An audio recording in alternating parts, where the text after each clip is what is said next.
British standards and European and international standards are consensus-developed technical specifications made by industry, that is users and manufacturers, to help people produce consistently performing products.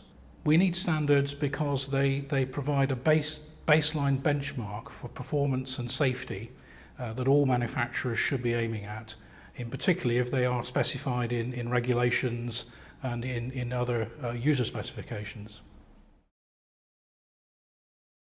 A standard on its own doesn't give an end user any reassurance at all.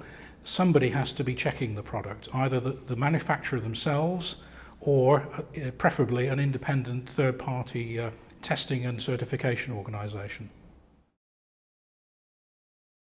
Use of standards is voluntary unless you adopt a third-party approval system where somebody independent, like ourselves, will come and check and recheck your product and check that the manufacturing is up to spec. The manufacturers who work with us commit to having us visit their factory on a regular basis, take regular samples, and so they're not able to provide one-off golden samples at the very beginning and then claim approval forever. Manufacturers commit to working with us, and we will be checking their product on a very regular basis, visiting their factory and taking regular samples. We provide an independent certification service, so we publish on our website all the certificates we issue. However, there's nothing really to stop other products coming into the market that don't have approval and haven't been tested and don't conform to standards.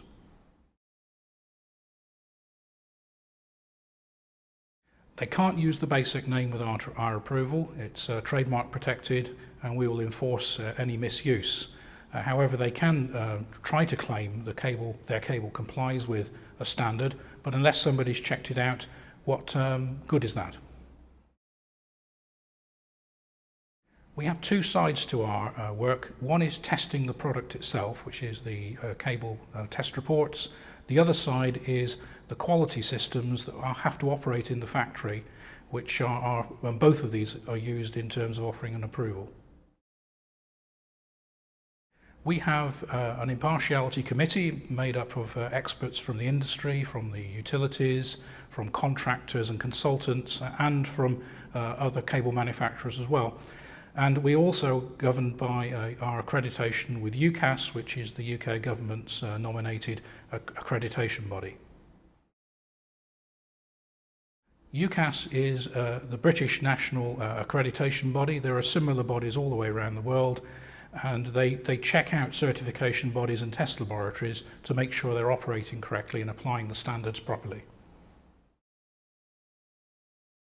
UCAS send in experts in cable testing to check that we're operating correctly in our laboratory, and also that our auditors have the competence and skills necessary on site in the field to do the factory inspections properly. Manufacturers can obtain UCAS accreditation of their test laboratory. It can be obtained by distributors or others as well. However, that will only show that the cable sample that was tested on that day complies. It doesn't say anything about the ongoing quality of the other cable that they may be supplying. The most important thing is to make sure end users and specifiers are purchasing responsibly. They need to look for the standards, specify the standards, check for the approval marks, and if they find a problem or have suspicions about a cable, don't buy it, don't install it.